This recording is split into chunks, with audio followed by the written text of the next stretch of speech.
Hi there, I'm Morgan Ledger, and I'd like to welcome you to the Essentials of Vaulting.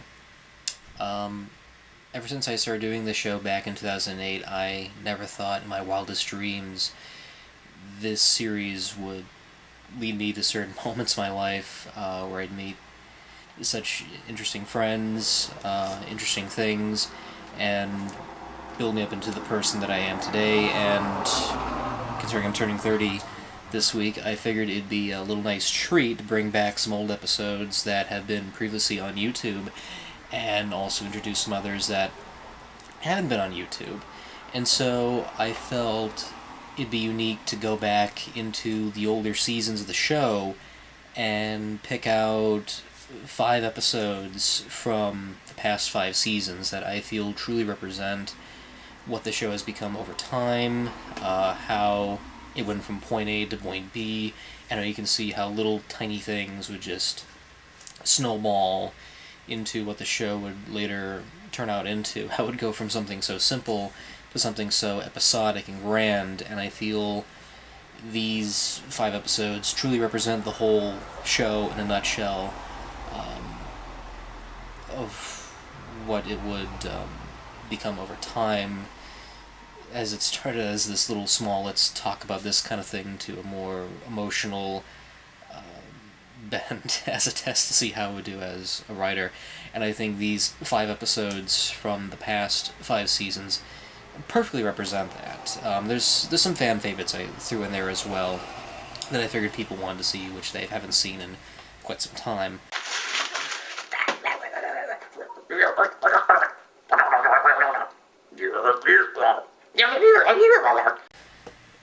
Season 1 was always a difficult one to look back upon because some of those older episodes are still very, very rough to watch. Dare I say they're not perfectly furbished for what they are.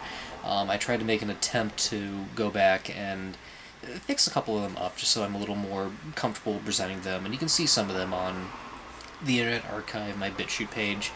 But if there was one episode I had to pick that I felt perfectly shows where things really took off, it would probably be the 5th episode on the Jim Henson Hour. The anniversary of the show is coming up on that time, and I was big on the Muppets. Jim Henson was always a huge influence, and I wanted to do something on that series, and I felt that was a very perfect fit for the first season. And I believe that and the Dynamania episode were the two big ones that got me onto Stefan's website, which is now Mr. Code and Friends. So if it wasn't for that one, it wouldn't have cemented the series as a whole, what it was trying to do and its goal. I still want to go back and finish off fixing season 1 a little bit. There's like maybe 3 or 4 episodes that need like a big polish and touch up. But thankfully this is one of those finished, re-tinkered episodes that I can safely share without feeling embarrassed with. For those who hated the second movie, you gotta be dead wrong to claim it as the worst sequel ever made in all of fantasy film genre history. Because yes, Virginia, there was a Neverending Story 3. There's not really a whole lot to pick of Season 2 because I have similar feelings for Season 1. Once in a while I look back on an episode and think to myself, oh, there's a joke that's actually kind of funny. Oh, there's an episode that actually works pretty well.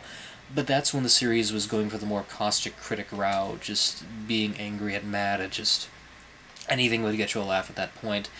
But I felt it was more about the choice of the feature as opposed to, oh, I'm going to be mad at Back to the Future because why not? It's funny to be mad at things.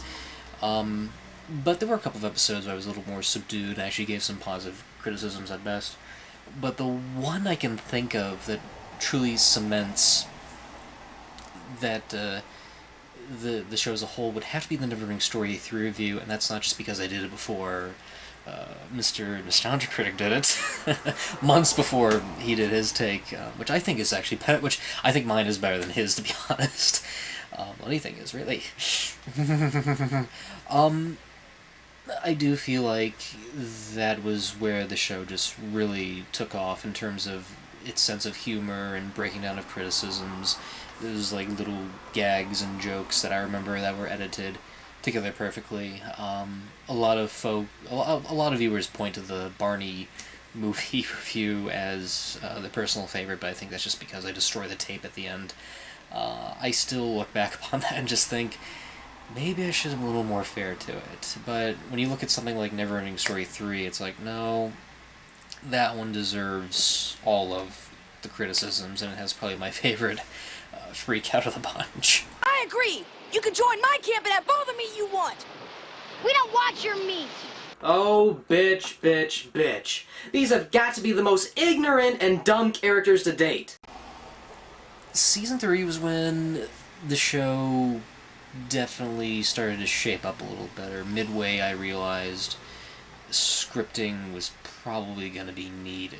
The prior 2 seasons were all ad-libbed off the top of my head, and somewhere midway through Season 3 I realized there's no way I can continue doing this off the top of my head. There has to be a point where I need to sit down and actually use a script, and Lord of the Flies review was the one where I legitimately sat down and it was just my thoughts, just me, nothing else.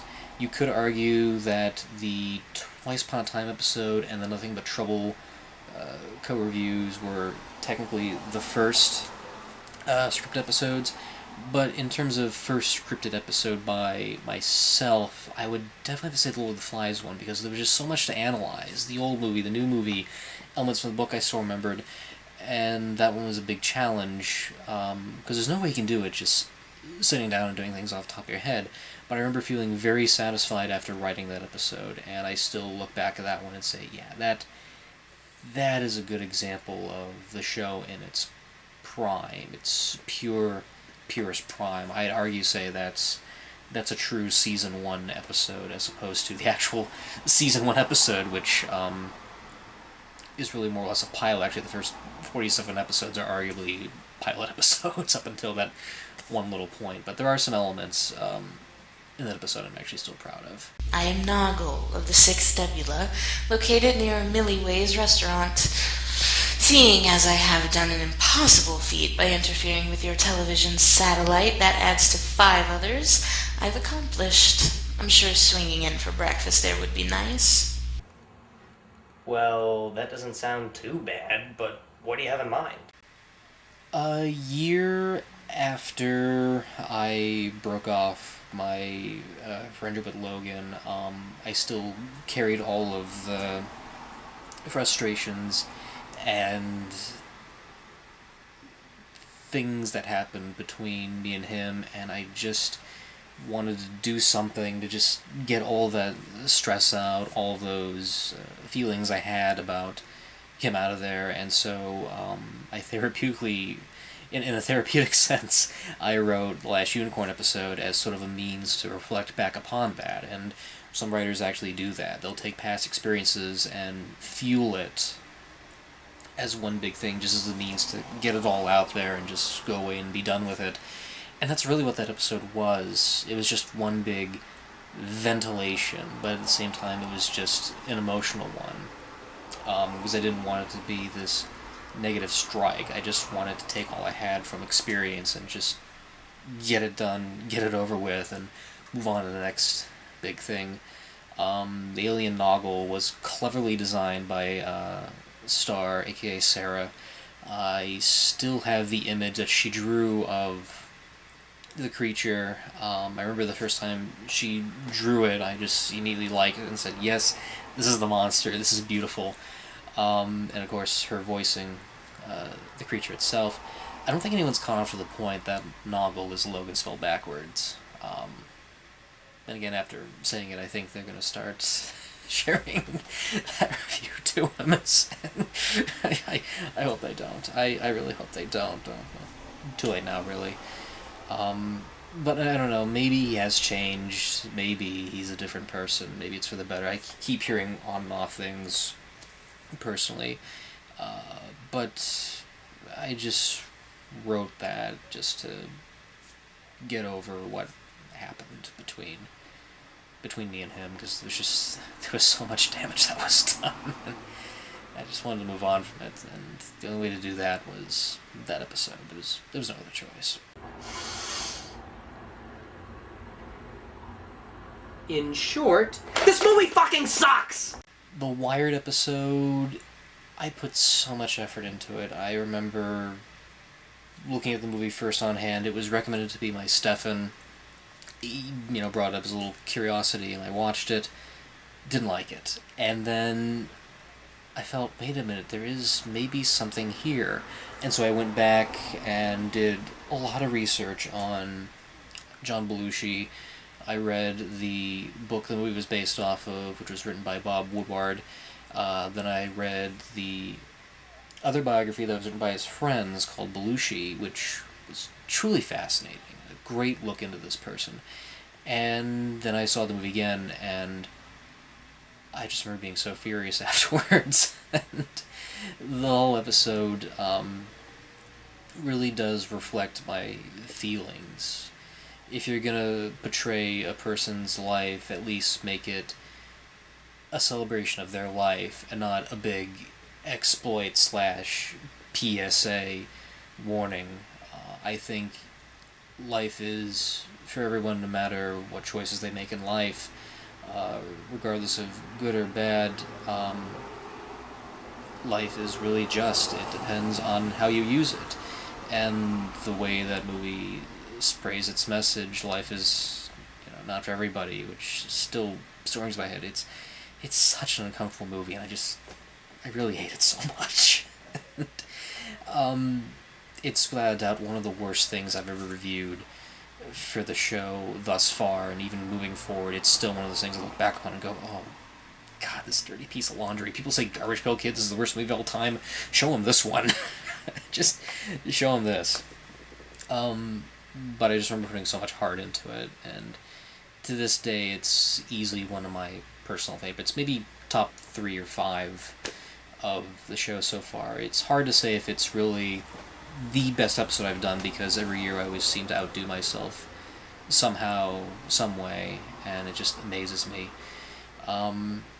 Moving forward, I do hope the show does get a big audience. I hope people like what I do. I hope people like what I see. I'm starting to warm up a little to showing some of the older material. Maybe there will be interest in seeing some of the older stuff. I'm a little shy because I look back upon and I just judge it and I go, oh my goodness, why did I make this choice? Why did I make that choice? But that's the process of it, because you're looking at then and looking at now and just seeing how much you've evolved over time. You've either gotten better or worse. There's certain aspects to improve yourself upon. But the journey is not over. You're just still doing what you do. And I feel these episodes in particular clearly cement how far I've come with vaulting in terms of reviewing and critical analyzation and editing and jokes and story and emotion. If I made you laugh, I succeeded. If I made you cry, I succeeded. I'm not here on this planet to make a name for myself. I'm just here to entertain you. I see myself as a storyteller, and that's how I wish to view myself as.